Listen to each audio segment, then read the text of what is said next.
Acompáñanos a revivir los momentos más importantes en la lucha por la democracia y conoce a los actores más sobresalientes durante este proceso de recuperación de nuestra libertad en esta temporada especial denominada La Resistencia.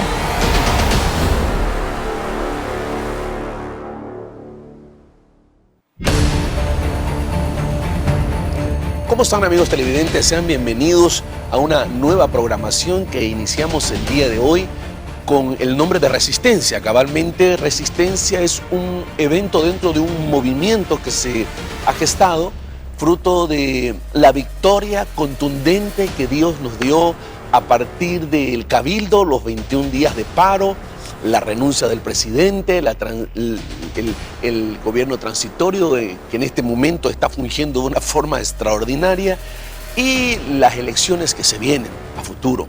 Realmente hemos querido nosotros crear este programa para iniciar, ¿sí?, una serie de programas con todos los actores que fueron parte de esta transformación que ha sufrido el país de Bolivia, de esta recuperación de la institucionalidad, de esta recuperación de la democracia que progresivamente se está logrando.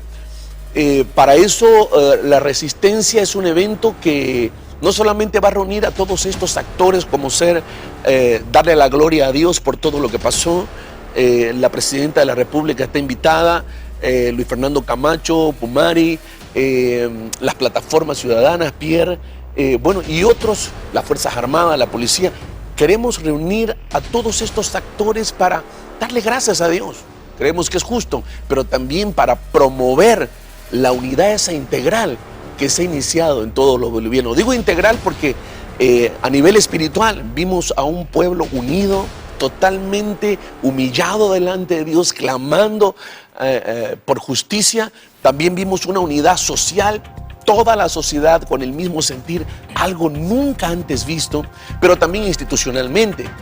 No solamente el comité cívico, no solamente la policía, las Fuerzas Armadas, el colegio médico, la iglesia, eso es, todos fuimos actores de lo que acaba de acontecer en Bolivia. Así que este es un evento que se estará llevando a cabo el 14 de marzo.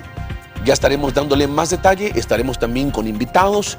Bueno, y a modo de introducción, creo que no podemos negar que tanto la fe como el accionar político fueron dos elementos que se fusionaron en esta victoria, ¿no? La fe, por un lado, en el Cabildo realmente fue espectacular, ¿no?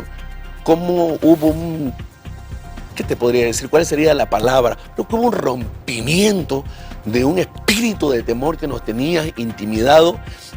Era como si el gobierno de Evo Morales haya creado una prisión en Bolivia. Estábamos prisioneros del gobierno de Evo Morales y a través de una oración de quebranto, de arrepentimiento, de mucha humildad, de reconocer que nos habíamos equivocado, tanto ciudadanos como políticos y también gobernantes que nos habían gobernado en otras décadas, creo que dio inicio a lo que se convirtió en una resistencia civil pacífica, y creo que eso es extraordinario, unir esos dos elementos, la fe, la política. ¿Qué piensas, José?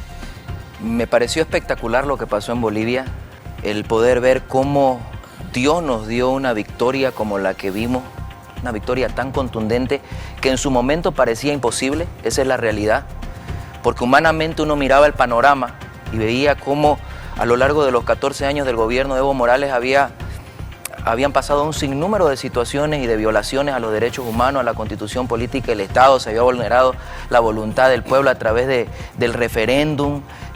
Habían un sinnúmero de situaciones que nos hacían pensar que lo que se venía por delante era algo aún peor. Hasta el Cabildo había, creo yo, un espíritu, como usted decía, de intimidación y de confusión también, porque realmente no sabíamos qué era lo que iba a pasar después de eso. Pero como usted decía, por medio de esa oración logramos todos unirnos primeramente en espíritu, ponerlo a Dios en el escenario y reconocer que más allá de los problemas que estábamos viviendo políticamente, también había un problema de fondo que era un problema espiritual y moral que necesitábamos solucionar primeramente desde nosotros y a partir de nuestros corazones, humillándonos delante de Dios. Yo creo, Pierre, que es ese sentido de responsabilidad, de reconocer que éramos responsables del país que teníamos, pero también que éramos responsables a partir de ese momento de iniciar un cambio y de construir una nueva Bolivia a través de la recuperación de la libertad, de la democracia, de la fe que ya habíamos perdido los bolivianos. Creo que no podemos negar, creo propios y extraños también reconocieron que hubo una intervención divina. Exactamente, creo que muchos reconocieron lo que realmente sucedió, otros no quisieron reconocerlo voluntariamente, otros lo obviaron involuntariamente, pero creemos que algo pasó en ese momento y fue algo espiritual. Algunos periodistas decían que sintieron algo muy fuerte, y esa era la presencia de Dios tocando los corazones, cambiando las vidas. Y creo que sin eso no haya podido ser posible. Ahí, como usted decía, hubo como un rompimiento de toda intimidación, de todo temor, de todo miedo. La gente se llenó de valor, la gente se unió, se empezaron a levantar altares de oración, de adoración en las calles, en las plazas, en las rotondas, en las avenidas. Usted en los 21 días de paro pasaba por algún lugar y estaba la gente orando, estaban cantando alabanza. O sea, eso era algo nunca antes visto. La vecindad es espectacular, ¿no? La vecindad entre todos, la hermandad, la unidad. Eso es, ya no se trataba de credos, ya no se trataba de clase social. Yo la verdad nunca en mi vida había visto esa experiencia. Creo que ese espíritu es lo que nos debe caracterizar a los bolivianos de aquí en adelante, porque creo que de esa forma todo es posible, ¿no? Podemos lograr lo que tanto habíamos anhelado a lo largo de esos 14 años y que fue un sentimiento que se fue opacando y que nos llevó a creer que este gobierno se iba a quedar eternamente, como él lo profetizaba todo el tiempo. Y Bolivia ha sido ejemplo para el mundo. Bolivia le ha dado una gran lección al mundo entero y a todos los gobiernos venideros. Y es que cuando el gobierno no se sujeta a Dios, cuando el gobierno viola las leyes, viola la Constitución, viola el Estado de Derecho, hay un pueblo que se va a levantar y que va a impedir que eso siga avanzando. Y que tarde que temprano, Dios siempre hará justicia. No existen los dictadores eternos, no existen los sistemas comunistas que quieran quedarse toda una eternidad, como dijo Morales. No hemos venido, dijo, para estar de paso, hemos venido a quedarnos aquí, dijo, ¿no? Ya, digamos, sus declaraciones últimas eran temerarias. Insisto, creo que somos responsables de aquí en adelante del país que queremos construir. Creo que todo lo que hemos vivido en el país a lo largo de estos años nos tiene que dejar una gran lección. Y más allá de mantener la unidad, creo que necesitamos también entender la responsabilidad que tenemos todos en la construcción de un Estado. No dejarle en manos simplemente de los políticos la construcción del Estado, la realidad de nuestro país. Todos juntos debemos hacerlo, la sociedad en su conjunto. Porque durante mucho tiempo hemos dejado ese trabajo a los políticos de siempre, que se han encargado a través de la demagogia y de discursos populistas de engañar al pueblo y de servirse del pueblo, y los resultados han sido catastróficos. Tendríamos entonces que despolitizar el Estado, ¿no? De esa politiquería que trae atraso, su desarrollo, que trae pobreza, que trae inseguridad, intimidación, caos. Habría que despolitizar el sistema y recuperar los conceptos de política, porque política es el arte de gobernar un Estado, ¿no? Lo que pasa es que así como la monarquía puede degenerar en una tiranía, así como la aristocracia puede degenerar en una oligarquía, así como la democracia puede degenerar en demagogia, así también la política puede degenerar en politiquería. Entonces, y mire de importante lo que es la politiquería. Es la degeneración de la política, es la intervención en la política con propósitos turbios para ganancia personal o para un grupo aprovechándose de forma egoísta del poder o la posición pública. Y escuche esto, el cinismo, la corrupción y la demagogia son las mayores causas del desgaste de la clase política. Imagínate, se sustituye la ley, la constitución política del Estado, se sustituyen las normas, los principios morales, Dios ni hablar, la fe ni hablar, para instaurar un gobierno, pero totalmente corrompido, porque es lo contrario. al concepto de política. Ahora, cuando hablamos de política, no solamente hablamos del arte de gobernar un Estado, hablamos de la responsabilidad que tiene el individuo que vive en ese Estado, en esa sociedad, de la construcción. De repente no desde una posición partidaria, porque no todos al fin y al cabo son políticos partidarios, pero sí como ciudadanos. Y yo creo que esa es una crítica que tenemos que hacernos, Pierre José. Durante mucho tiempo, a lo largo de los casi 14 años de Evo Morales, como que en el Oriente, como que no nos metíamos mucho en política, éramos muy actores, muy espectadores. Y yo creo que eso no está bien. No está bien, necesitamos ser actores y estar inmersos en la sociedad para transformarla, creando corrientes de opinión, con nuestro voto, con la participación que hubo en el Cabildo, con los referéndums, con también la necesidad de resistir aquellas políticas que vayan en contra de la Constitución, en contra del bienestar social. Eso, por lo menos necesitamos definir posturas, ¿no? Claro, porque esos son derechos que tenemos como ciudadanos. La misma Constitución política del Estado nos dice que nosotros podemos ejercer ciertos mecanismos de control y demandarle a aquellos que están en posición de gobierno que cumplan la ley, que respeten nuestros derechos, porque han sido puestos en esa posición de autoridad para darnos seguridad, para darnos defensa, para darnos protección, para darnos las condiciones básicas para que podamos seguir desarrollándonos, creciendo, progresando como país. Entonces, la indiferencia permite que los viejos políticos tomen el control del país, concentren el poder y empiecen a subyugar al pueblo. Y nos dejan muchas veces, como en este caso sucedió con las voces embargadas, con un pueblo intimidado, que no reconocía que él podía protestar, que podía salir y reclamar a través de marchas, a través de huelgas. Yo creo que lo del Cabildo y los 21 días de paro es la muestra más contundente de que somos titulares del poder. Y que cuando nos unimos, nosotros podemos frenar al más tirano, al gobierno más tirano que exista. Claro, esa es la señal. Entonces, hay que ir en esa dirección. Me dicen que tenemos que ir a una pausa. Cuando estemos de vuelta seguiremos con este tema que hemos denominado Fe, Gobierno y Política. El primer programa que hemos denominado también Resistencia, haciendo referencia a lo que se viene el 14 de marzo. Un evento dentro de un movimiento que lo que busca es fortalecer la unidad de los bolivianos, la democracia. Pausa.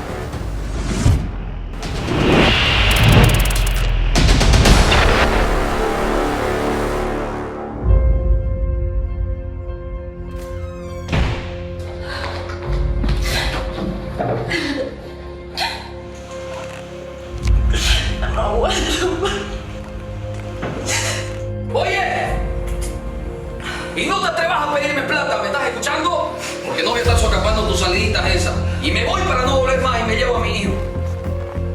Con mis hijos no te metas. Te voy a hacer meter preso. ¿Vos qué crees que soy una de tus mujerzuelas para que me trates así? ¿Quién te quiere para hablarme así, carajo? ¿Qué? ¿Qué te pasa?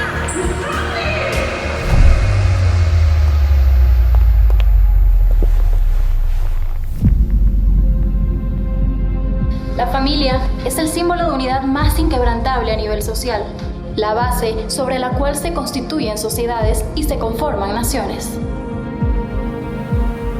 El concepto de familia fue creado por Dios desde el principio de todo y fue diseñado de una forma específica, hombre y mujer, y a ellos se les fue dada la orden de tener hijos para así poder llenar la tierra.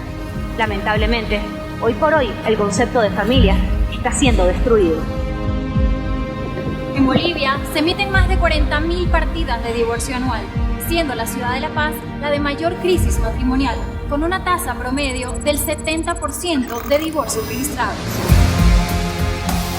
La ciudad de Santa Cruz registró hasta el año 2016 un total de 3.900 divorcios, lo que corresponde al 30% del total de personas registradas en matrimonio civil. Entre las principales causas se encuentran la infidelidad, el abuso físico, verbal o psicológico, el mal uso del dinero y la falta de aceptación entre los cónyuges. Esto comúnmente se da por el desconocimiento de los roles y funciones que debe ejercer cada miembro de la familia. Es en la familia donde se enseñan los valores y principios que rigen el comportamiento del ser humano en la sociedad, donde aprendemos las nociones básicas de lo que es la verdad y el bien. La familia debe ser la primera escuela, la primera universidad, la primera iglesia, el primer gobierno, el lugar donde somos formados para ser buenos hijos, buenos profesionales, a ser buen ciudadano y buenas personas. De la familia emergen los grandes empresarios, comerciantes, líderes, políticos, militares, pastores y deportistas. Pero también de la familia salen los peores delincuentes, presidiarios, violadores, dictadores, terroristas, narcotraficantes y demás. Por eso debemos pedir sabiduría para criar a nuestros hijos en un ambiente de principios que les enseñe a ser más humanos, un ambiente que les enseñe a ser hombres y mujeres temerosos de Dios. No dejemos que la esencia natural de la familia se corrompa por la falta de principios o teorías equívocas, tales como la ideología de género y la crisis generalizada que están sufriendo los matrimonios. La defensa de la familia es el mejor antídoto para evitar el deterioro moral de una sociedad, y no debemos olvidar que no puede existir ni sociedad ni Estado sin familias sólidas y fuertes, pues todo empieza en la familia y termina con la familia.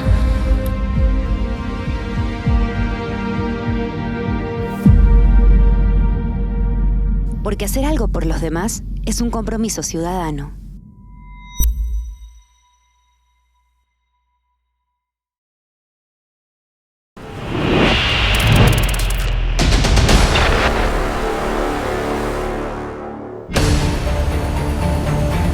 Gracias por seguir con nosotros. Estamos hablando acerca de fe, gobierno y política. ¿Qué relación tiene la fe con el gobierno y con la política? Debemos dejar en claro que la fe prácticamente es el medio que Dios nos ha provisto para que nosotros, a través de su palabra, los principios morales, éticos y una relación a través de Jesucristo, podamos tener una relación continua con Él y, por ende, un carácter sobre una estructura de principios bien claros y definidos. Entonces, yo creo que la fe tiene que estar inmersa en el individuo, en el matrimonio, en la educación de los hijos, en el trabajo, en la política, en el deporte, en el arte. ¿Por qué? Porque es la fuente de la virtud. Dios es la fuente de la virtud y es una fe en Dios. Y si decimos creer en Dios, ¿cómo no considerar la fe a la hora de hablar de política, a la hora de hablar de gobierno? Cuando el hombre por naturaleza, dice la Biblia, está totalmente destinado a la corrupción, no, por más que tenga buenas intenciones. Entonces necesitamos un liderazgo, primeramente que haya tenido una experiencia con Cristo, un liderazgo de hombres que hayan tenido una experiencia de transformación del corazón, porque si no, volvemos a los demagogos de siempre. Volvemos a los charlatanes. Cuando el ser humano ha tenido un encuentro con Cristo, entonces el ser humano puede practicar una ética de lo que tanto se habla. Necesitamos recuperar la ética política. Pero ¿cómo vamos a hablar de ética política si sacamos la fe en Dios? Cuando es la fe el poder que necesita el hombre para practicar esa ética. ¿Qué piensas? Claro, hemos visto cualquier cantidad de hombres, mujeres ignorantes que han gobernado países y también hemos visto eruditos, bibliotecas andando que han gobernado países y que han sido igual de corruptos que los ignorantes. O sea que el tema no es la cantidad de conocimiento que tengan, sino el corazón.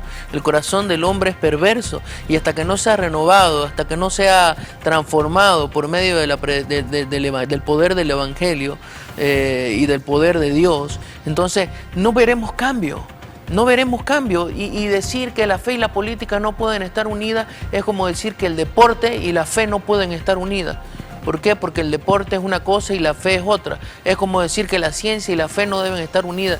Es más, la fe debe estar inmersa en todo.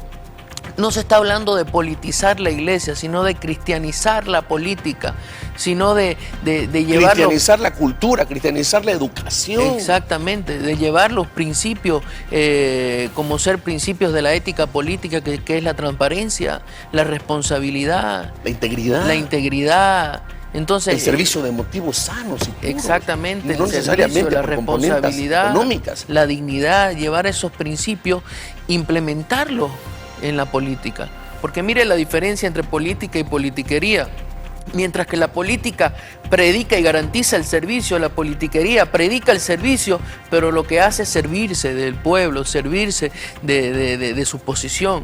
Mientras que la política predica y garantiza la seguridad, la politiquería predica la seguridad, pero lo que te garantiza es la intimidación. Mientras que la política predica y garantiza el desarrollo, la politiquería predica el desarrollo, pero te garantiza retraso, te garantiza atraso a una nación, te garantiza subdesarrollo. O sea, la política es un arte noble de gobernar una nación, pero la gente ha confundido y dice la política es sucia, por eso la fe, el cristianismo no debe estar inmerso en la política. Entonces, al contrario, claro, si es sucia, más bien entonces santifiquémosla, purifiquémosla, más bien redimámosla, purifiquémosla. Entonces, para eso se necesitan hombres y mujeres de fe, comprometidos, cristianos, que vayan y que lleven los principios, porque tampoco de nada sirve un cristiano que no tiene idea de política, que no tiene idea de gobierno, que no está preparado y que se mete a gobernar con los mismos principios antibíblicos. O sea, tampoco nos vamos a ese extremo, ¿no? ¿Por qué? Porque hemos visto países en los que cristianos han subido al gobierno, pero no han sabido qué hacer, han hecho unas pésimas gestiones, no se han corrompido, no han sido corruptos, pero han hecho unas pésimas gestiones. ¿Por qué? Porque no tiene que ver uno con el conocimiento, pero tampoco tiene que ver solamente con un corazón regenerado. Tiene que ser un complemento, un corazón regenerado, pero a eso unido capacidad, conocimiento, responsabilidad, formación, principios. De eso se trata. ¿Qué piensas sobre el tema de la ética? Que ahora todos hablan, sí, necesitamos recuperar la ética política porque ese es el camino que debemos seguir para que las cosas cambien. Pero separamos la fe de la ética. Si separamos la fe de la ética, entonces en realidad simplemente se va a convertir en un discurso. Se va a hablar de transparencia, se va a hablar de honestidad, se va a hablar de cero corrupción, se va a hablar de responsabilidad, de gestión. Pero si no hay un corazón reformado, esto queda simplemente en eso. Ni tampoco habrá que confundir, José, y tratar de usar la fe para llegar al gobierno. Porque podría darse también esa figura, ¿no? De que alguien quiera usar la fe para llegar al gobierno, usar a la iglesia, usar a toda una nación, bajo el rótulo. Y eso también hay que tener mucho cuidado. Como se han visto en muchos casos y se confunde, porque aparece alguien mencionando el nombre de Dios, diciendo de ciertas cosas que están dentro de la Biblia. Y que parecen hombres éticos moralmente. Exactamente. Habría que ver su vida, habría que ver su trayectoria, habría que ver su familia, habría que ver realmente quién es este personaje y qué ha hecho moralmente, de repente no con una gran trayectoria política, pero sí de servicio a su comunidad, ¿no? Como decía Pierre, porque al fin y al cabo son los frutos los que te permiten calificar como tal a un líder político. No tanto lo que sabe, aunque es importante, no lo vamos a descartar. Ahí es donde es necesario que tengamos nosotros la sabiduría suficiente como ciudadanos de poder ver la vida de las personas. El mismo Señor Jesucristo lo dijo, ¿no? Por sus frutos los conoceréis. Más allá del discurso de la persona, más allá de lo que diga y del mensaje, que por cierto es importante, tenemos que ver el carácter, la vida y la familia de cada individuo. Ahora que hablabas del Señor Jesucristo, me viene a la mente cómo el Señor Jesucristo no era un líder partidario, ni nunca estuvo buscando la posición de César, pero su discurso era netamente político en esencia. ¿Por qué? Porque transformaba los corazones, porque daba norte, daba dirección, daba seguridad, reformaba al individuo. Cuando el individuo lo recibía el mensaje, cambiaba a la prostituta, el cobreimpuesto, corrupto, el borracho, el mentiroso. Cualquier persona que tenía un encuentro con Cristo y su mensaje experimentaba una transformación. Por decir, me llama la atención lo que él dijo en las bienaventuranzas, que fue el discurso más poderoso que ha tenido Jesús en la historia y que tiene una carga política muy poderosa. Dijo, bienaventurados los pobres de espíritus, los que reconocen su necesidad de Dios y los que reconocen su condición. Como vos decías, con un corazón perverso, malo, injusto, corrupto, violento, egoísta, altivo, y la lista es interminable. Pero que tiene la capacidad de reconocer a Dios. Queremos llegar al gobierno, queremos ser líderes empresarios, queremos ser buenos líderes en el ámbito cristiano, en el ámbito deportivo, cultural. Digo, hagámoslo, pero a partir de una experiencia con Dios, porque ¿qué es liderazgo? ¿Qué se les viene a la mente cuando escuchan la palabra liderazgo? Liderazgo es una posición que te faculta para poder ejercer tu influencia sobre otras personas. Influencia. No solamente es una posición, porque existe el liderazgo posicional, que es cuando se te da un ministerio. Bueno, ahora demostrame la capacidad que tenés. Demostrame que tenés el carácter, los principios, la competencia para poder empezar a provocar cambios. Es más, el liderazgo en la actualidad, en el mundo secular, es netamente posicional. Están allí por una posición y la gente se sujeta a esos líderes por un sueldo, por temor o por un interés, pero un liderazgo realmente noble, muy pocos los practican. Y la gente termina frustrándose. ¿Por qué? Porque son liderazgos que no te inspiran confianza. Porque tú empiezas a descubrir hechos de corrupción, empiezas a descubrir inmoralidades, aventuras amorosas. Hemos escuchado históricamente a los grandes líderes a nivel mundial con aventuras con su secretaria y no sé qué más cosas. Y eso termina minando la confianza. ¿Quién puede confiar así en un líder? Claro, es imposible. Es imposible porque es más, la base del liderazgo es la confianza y eso se da por medio de la integridad, por medio del carácter. Volvemos a lo mismo. Porque eso es lo que le da la credibilidad. La gente no va a seguir a alguien en el cual no cree. Y si la gente no ve carácter, ¿cómo puede creer y tener confianza en ese líder? Entonces, en muchos casos vemos que esa persona desde su posición lo que hace es utilizar esa posición más bien para, por medio de la intimidación, por medio de la fuerza y de la manipulación, lograr que la gente lo siga. Pero no es un liderazgo puro. Imagínate un líder que diga, que sus asesores le digan: presidente, lo que usted está a punto de hacer es ilegal e inconstitucional. Y que públicamente salga diciendo ese presidente: bueno, para eso ustedes tuvieron derecho, ustedes legalícenlo. ¿Qué es eso, digamos? ¿A dónde hemos llegado? ¿Cómo fue que llegamos hasta aquí los bolivianos a tolerar esas cosas? La indiferencia, el poco compromiso social, la intimidación, la ignorancia. ¿Sí? Y esa vieja clase política que tanto daño nos ha hecho, porque no nos dejaron legado, no nos prepararon, no dejaron una herencia de educación. Fueron grandes personajes en su tiempo, pero la mayoría ya está muerto, otros ya están entrando en la recta final. ¿Quién nos va a recordar? Por eso es que el liderazgo tiene que dejar un legado. Vamos a una pausa. Cuando estemos de vuelta estaremos desarrollando este tema sobre fe, gobierno y política.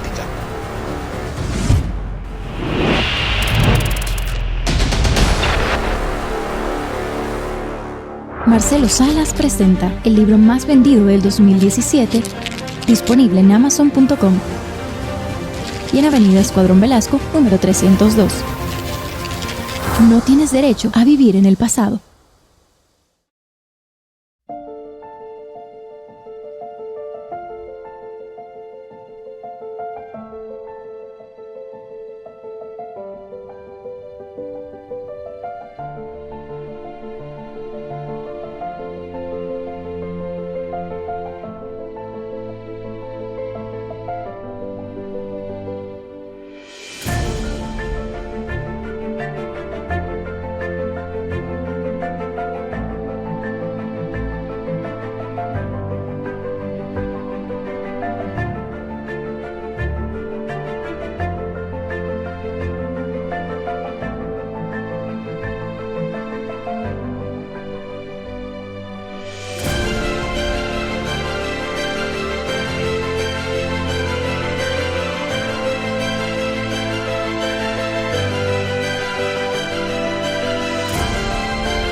¡Gloria a Dios!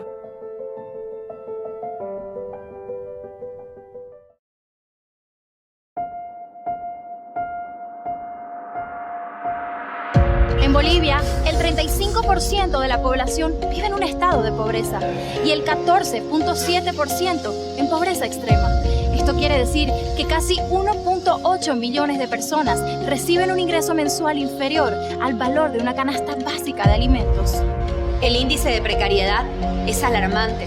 Niños durmiendo en cartones, trabajando en las calles, expuestos a todo tipo de peligros, privados de la educación, de la salud y de las libertades elementales.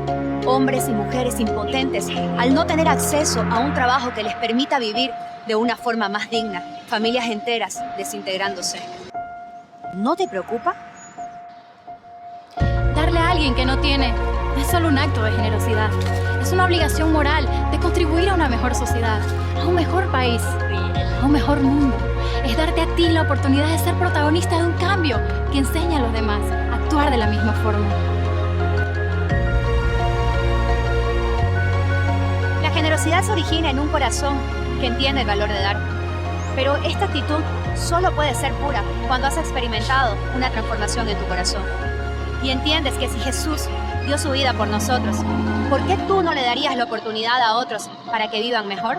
Si los gobernantes, quienes deberían velar por la disminución del índice de pobreza, no son tan efectivos, si están más preocupados en velar por sus propios intereses antes que en generar mejores oportunidades a la sociedad, si lo único que han hecho es mostrar injusticia, engaño, corrupción y ambición desmedida, elementos que hacen pobre a una nación, entonces busquemos un cambio y hagamos algo juntos.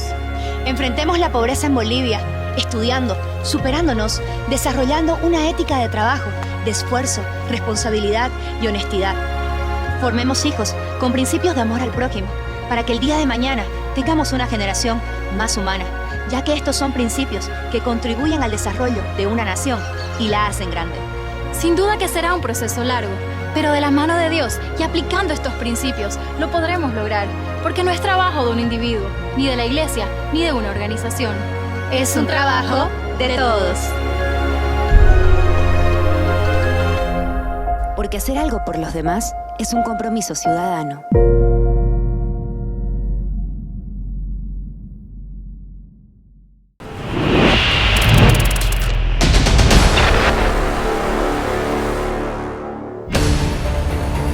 Estamos hablando acerca de fe, gobierno y política.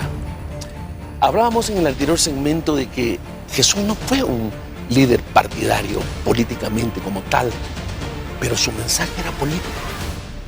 Edificaba, construía, daba esperanza, cambiaba la mentalidad, los corazones. Dijo, bienaventurados los que tienen hambre y sed de justicia. Esto tiene una implicación política. El que tiene hambre y sed de justicia personal, primeramente, de reconocer que yo necesito un cambio. Porque qué lindo sería que nuestros líderes tengan esa actitud, ¿no? Y tengan las iglesias los domingos con su familia, buscando a Dios, no para la foto, no, buscando a Dios de verdad. Porque ellos reconocen sus limitaciones, por más que tengan títulos y maestría y lo que ustedes quieran. Como tú decías, el conocimiento no te garantiza que vas a solucionar la corrupción. Es lo que sale del individuo, es la solvencia, es la influencia, es el carácter. Entonces, bienaventurados los que tienen hambre y sed de justicia a nivel personal. Yo reconozco que necesito ser corregido, cambiado, transformado. Pero de ahí hambre y sed de justicia por mi entorno, por mi nación, por los bolivianos, por los 9 departamentos. Tengo hambre y sed de justicia y eso me lleva a gobernar con integridad. ¿Cómo separar entonces la fe de la política? Claro, nos metieron en ese cuento porque de esa forma ellos no tienen que dar cuenta a nadie. Y también nos metieron un buen cuento, que el gobierno es del pueblo y para el pueblo. Pero ellos no se sujetan a nadie. ¿Sí? Imagínate, el gobierno del pueblo para el pueblo. Y qué lindo que suena, ¿no? Emocionante suena para el pueblo. El gobierno del pueblo para el pueblo. Pero estos viven para ellos. Ah, pero qué lindo cuando es el gobierno que eligió al pueblo, ¿okay? Y ese gobierno se sujeta a Dios, a la ley y da cuenta al pueblo. Así que ese tema del gobierno del pueblo para el pueblo me suena muy demagogo, me suena muy falso. Bienaventurado el que tiene hambre y sed de justicia. ¿Cómo separar la fe de la política? Di si el mensaje de Jesús no tenía un contenido político y un impacto social. Y no solo eso, sino que la Biblia es un manual de buen gobierno.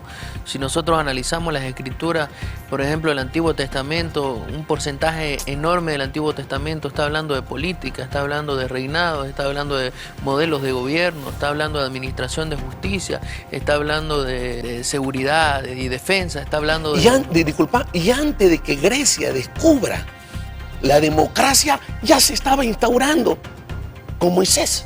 Pero claro, porque... Después se descubre en Grecia la famosa democracia, pero eso se venía practicando con el pueblo de Dios, y eso es lo que la gente no sabe. Entonces le atribuimos a los grandes filósofos y políticos de Grecia, pero eso ya estaba dentro de los planes de Dios.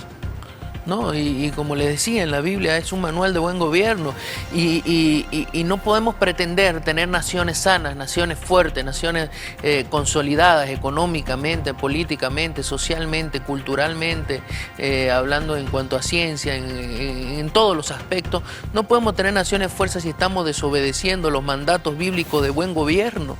O sea, no solamente se trata de la redención del hombre, hay que redimir también la política, porque la política ha sido mal utilizada, ha sido mal enseñada, ha sido mal predicada. Entonces, si no hay un cambio en el corazón del hombre y no hay un cambio también en el sistema, no hay un cambio en la cultura, todo se queda en buenas intenciones. Tiene que haber un cambio en el corazón del hombre, tiene que haber un cambio, por ende, en la cultura, en la sociedad, y tiene que haber un cambio en el sistema. Y me parece que en ese sentido necesitamos enseñar a la gente estos principios que son tan importantes porque se lo ha ignorado durante mucho tiempo. Y dice la Biblia que debemos enseñar todo el consejo de Dios. Y eso abarca no solamente el conocimiento de la salvación por medio de una relación con Jesús, sino el que todas las cosas puedan ser restauradas a su estado original y puedan ser reconciliadas con Cristo, incluyendo el gobierno. Y no estamos hablando de que el individuo que vaya al gobierno y que nos lidere sea un individuo que tenga un partido confesional, tampoco, digamos, ¿no? No estamos hablando de que alguien diga yo soy evangélico y que por ser evangélico va a ser buen gobernante. Esa no es la idea, ni católico. Estamos hablando de un individuo que sea temeroso de Dios, que tenga principios y que haya tenido un encuentro. Se trata de principios, se trata de la aplicación de principios. Claro. Porque la Biblia está llena de principios que si se cumplen traen consecuencias positivas y si se desobedecen traen consecuencias negativas.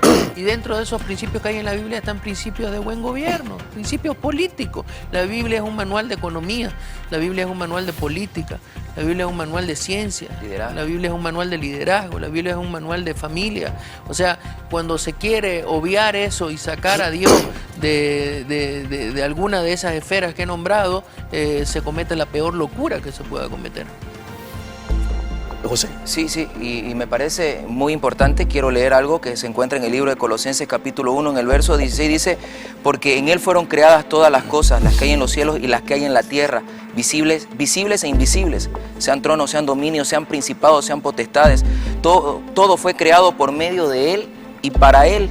Y en el verso 20 dice, y por medio de Él, está hablando de Cristo, reconciliar consigo todas las cosas, así las que están en la tierra como las que están en los cielos. Todo debe reconciliarse. ¿Está incluyendo el gobierno civil? Está incluyendo el gobierno civil. Y a eso se complementa Efesios, que dice, la cual operó en Cristo resucitándole de los muertos y sentándole a la diestra en lugares celestiales, sobre todo principado, autoridad, poder, señorío, sobre todo nombre que se nombre en este siglo y en el venidero, y sometió todas las cosas bajo sus pies y lo dio por cabeza a la iglesia. He escuchado muchas críticas sobre, pastor, no se meta en política, pastor, no opine de estos temas. Y yo sé que esos son los enemigos de los bolivianos, esos son los enemigos del pueblo, los que no quieren que el pueblo sea educado. Pastor, no se debe meter la fe en la política. Claro que se debe meter, por eso es que son tan corruptos, porque Dios está ausente.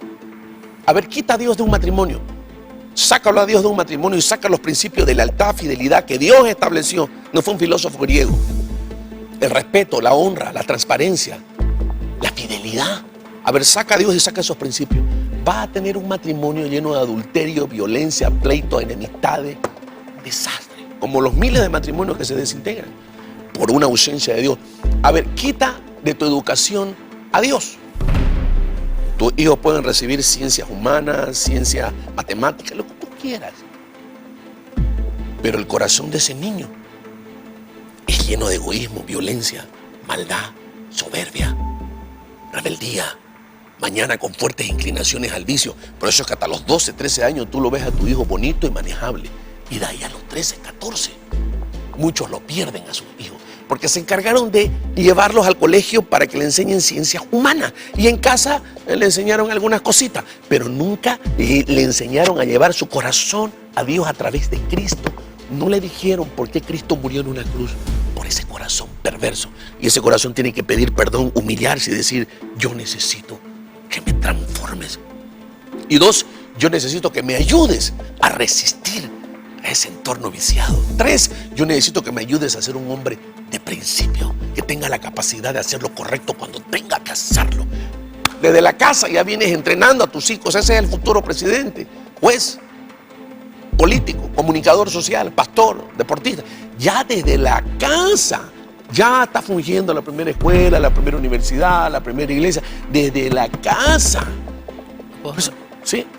Y el otro día escuchaba a un periodista en una entrevista que le decía a mi esposa, cuando mi esposa hizo una opinión, discúlpame, pero yo no creo en Dios y soy ético, soy íntegro y soy moral. Ese era un chiste de adivinanza. Una adivinanza. Yo no creo en Dios, pero soy ético, moral. Yo no sé dónde vivirá ese, ¿no? Engaño. ¿Qué autoengaño, ¿no? Imagínate, ético, moral, sin Dios. Ese descubrió la pólvora, Dios. Y olvidándose de que la ética y la moral provienen de un decálogo de principios y mandamientos que Dios instituyó. Claro, de donde se inspiran para crear las leyes. Considerando de que la Biblia es una de las fuentes del derecho. Considerando de que los filósofos de la antigüedad tenían mucho conocimiento, como usted decía, pero el conocimiento no les garantizaba integridad. Por ejemplo, Platón hablaba de los niños y decía que los niños que nacen débiles y deformes había que matarlos. Aristóteles decía que los esclavos habían nacido para ser esclavos, eran animales domésticos. Los pensadores griegos decían que la mujer era la mayor muestra de sinvergonzonería. Eran expertos, eran eruditos, eran bibliotecas andando, pero miren sus inclinaciones. Y su espíritu centralista, dominante, machista, abusivo, porque ese es el tema. Es querer estar en control de la verdad sin dar cuenta a nadie. Así es. Y reinterpretar la historia, el individuo.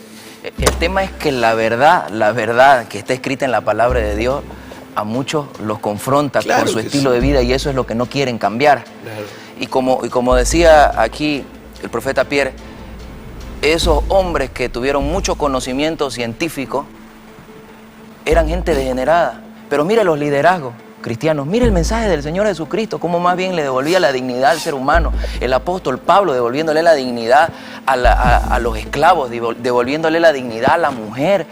Los aportes que ha hecho el cristianismo a lo largo de la historia para que se reconozcan los derechos a los individuos. Porque se reconocía que todos, por el hecho de ser creados a imagen y semejanza de Dios, tenemos dignidad. A partir de eso fue que se empezó a reconocer los derechos a los individuos.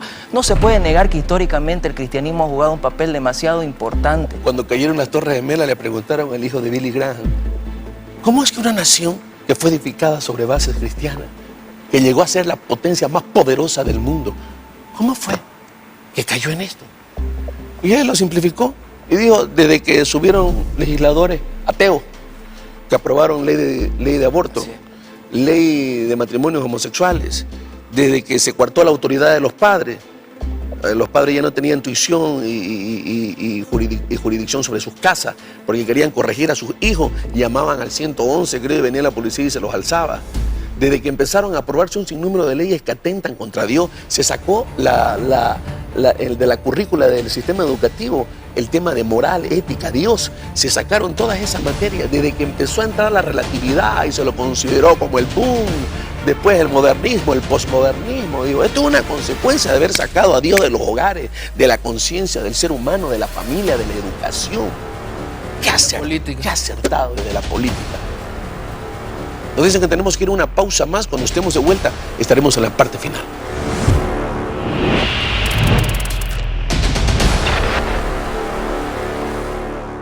Marcelo Salas presenta el libro más vendido del 2017, disponible en Amazon.com. y en Avenida Escuadrón Velasco, número 302. No tienes derecho a vivir en el pasado.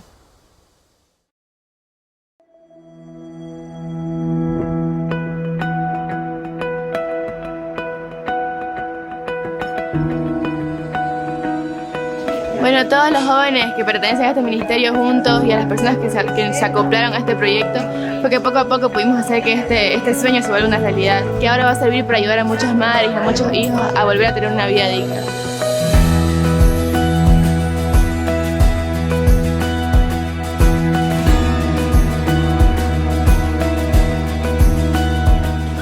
Las cifras son muy altas, el 43% de las mujeres están desempleadas y 6 de cada 10 mujeres son madres solteras.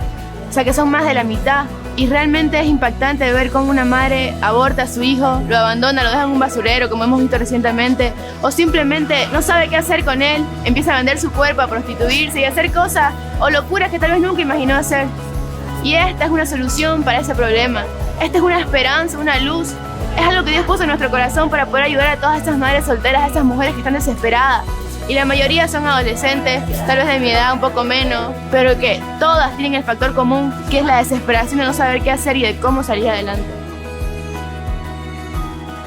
Bueno, lo más importante es que aquí van a conocer del amor de Dios, del perdón de Dios, de la misericordia de Dios y de que Dios tiene un propósito con sus vidas, por más errores o malas decisiones que hayan cometido. Aquí van a tener el derecho de volver a tener una oportunidad. Van a tener trabajos, van a tener trabajos manuales, guardería para sus niños para que ellas puedan salir a trabajar, van a tener ayuda espiritual, psicología, consejería, manualidades, deporte. Son un sinfín de actividades que realmente van a transformar sus vidas.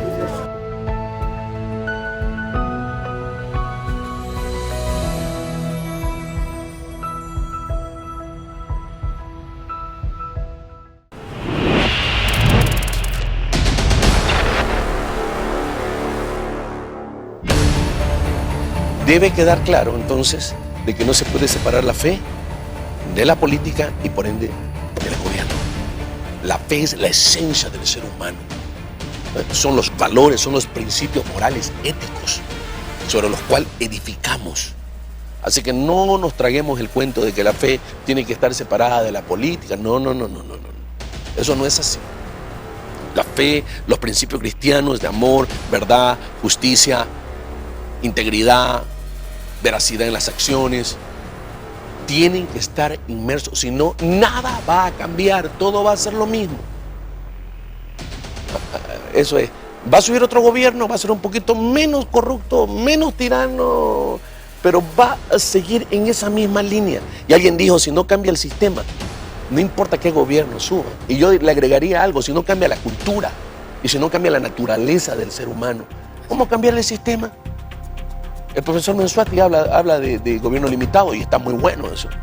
Y él promueve eso y dice, si no cambia el sistema, no cambia el gobierno, la forma de hacer política. Bueno, pero también habrá que agregar que si no cambia la cultura, si el ser humano no se está autodesarrollando, creciendo moralmente, espiritualmente, ¿cómo va a cambiar el sistema? Y ahí tenemos un gran desafío, porque creo que lo que hemos estado viendo en los últimos años en toda Latinoamérica, con la aprobación de toda clase de leyes que promueven la despenalización del aborto, la ideología de género, es fruto también de una agenda política que lo que ha hecho es traer cambios culturales, que ha cambiado la opinión pública y que ha empezado a afectar en la forma de pensar de la gente. Claro. Y creo que eso tiene que ver también con que durante mucho tiempo nosotros no hemos sido actores. Estoy hablando de aquellos que creemos que la fe y la política deben ir juntas. Entonces creo que ahí es donde tenemos un gran desafío en cambiar también la cultura, la forma de pensar y volver a la esencia. Despolitizar, ¿sí?, esa politiquería y volver a establecer principios de política, de buen gobierno, de ética. Porque si no, nada va a cambiar. Se viene a Resistencia, un evento dentro de un movimiento espectacular.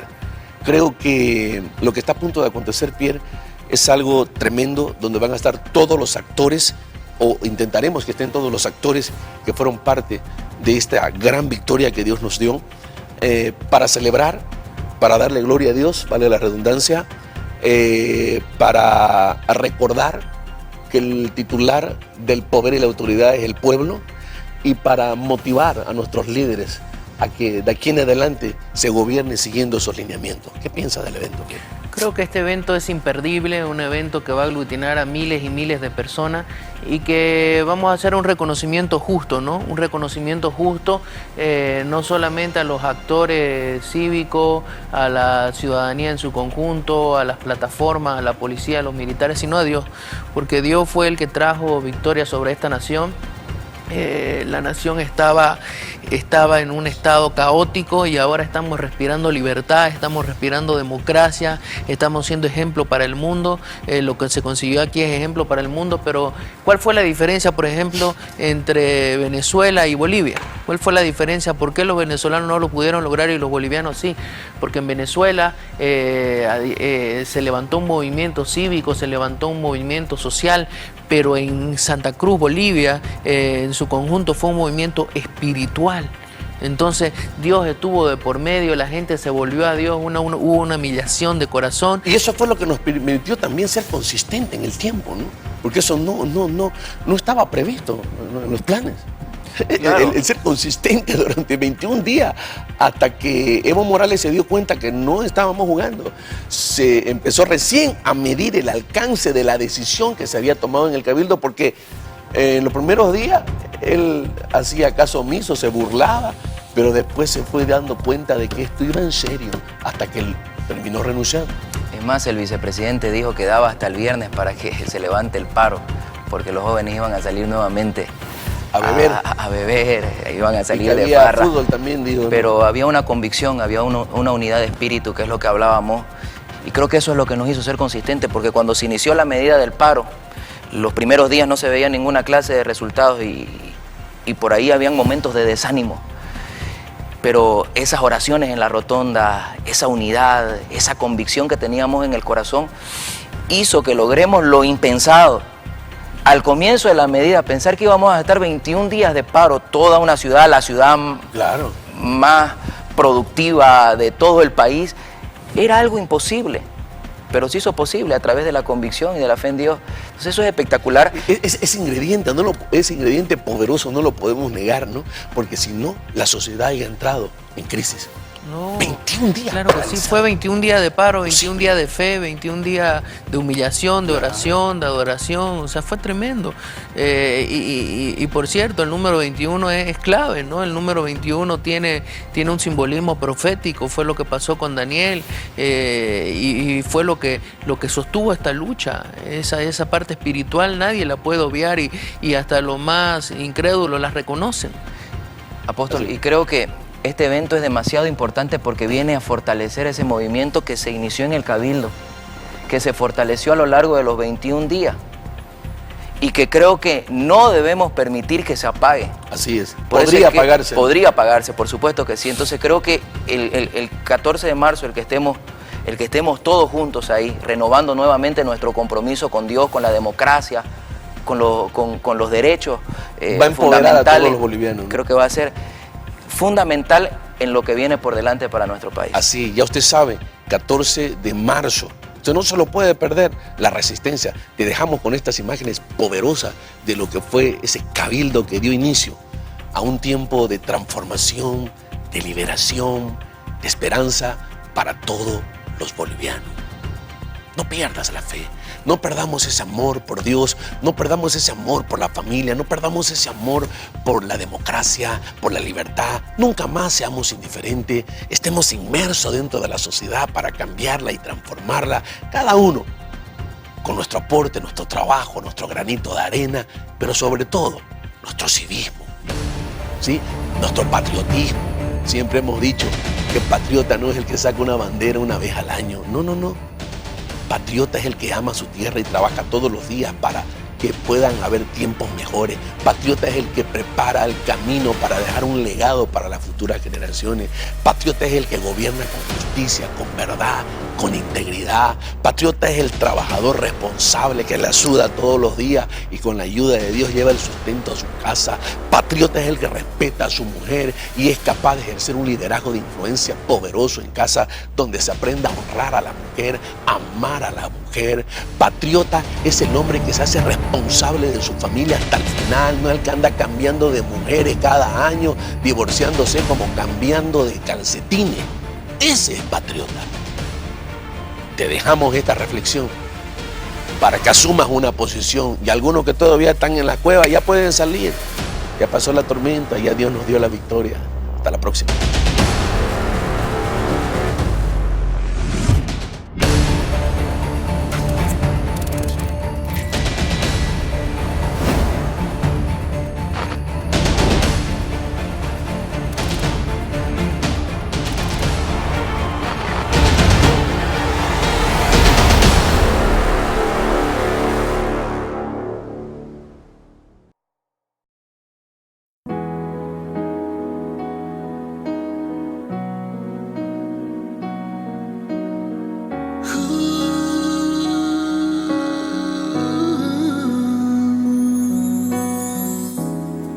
Con la grandeza de tu poder has defendido la causa de mi país.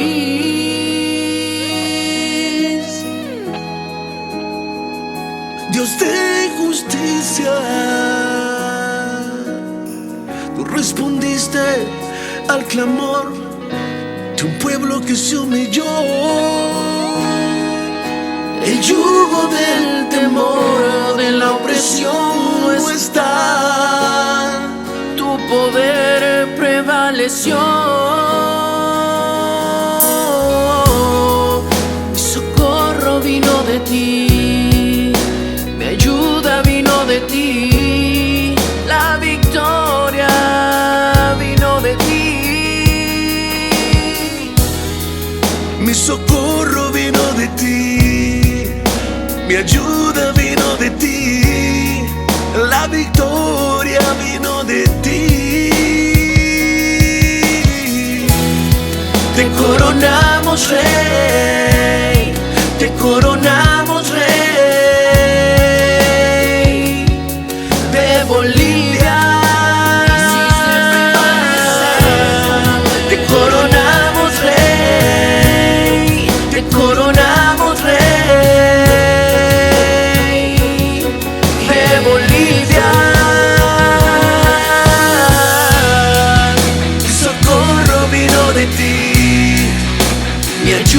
Vino de ti, la victoria vino de ti,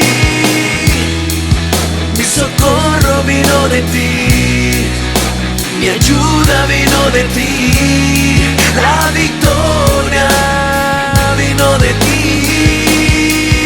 Oh Dios de los cielos, escuchas un pueblo que a ti te clama, con el corazón te adora, te alaba, también te ama. Hoy venimos ante ti dándote toda la gloria, porque en medio de la crisis declaramos la victoria. Hoy hacemos frente no con armas carnales, pues nuestros ojos naturales verán milagros reales. Envía ejércitos espirituales para tu pueblo santo, que nuestra mayor arma sea el amor y el quebranto, que se acabe ya el espanto y que cese todo el llanto, que toda Bolivia sepa que tú los cubres con tu manto, y aunque venga el desespero, la aflicción y la duda, que se cumpla tu propósito y esta nación sacuda, y que se postren ante el Rey Jesús y solo a ti acudan, pues sabemos que solo de ti viene nuestra ayuda. Trae la paz y esta hermosa nación alivia, eres y siempre será el poderoso Rey de Bolivia.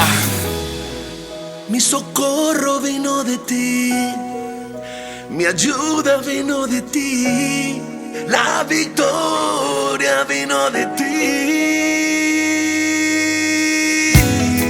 Te coronamos rey, te coronamos rey de Bolivia. Te coronamos rey, te coronamos rey de Bolivia.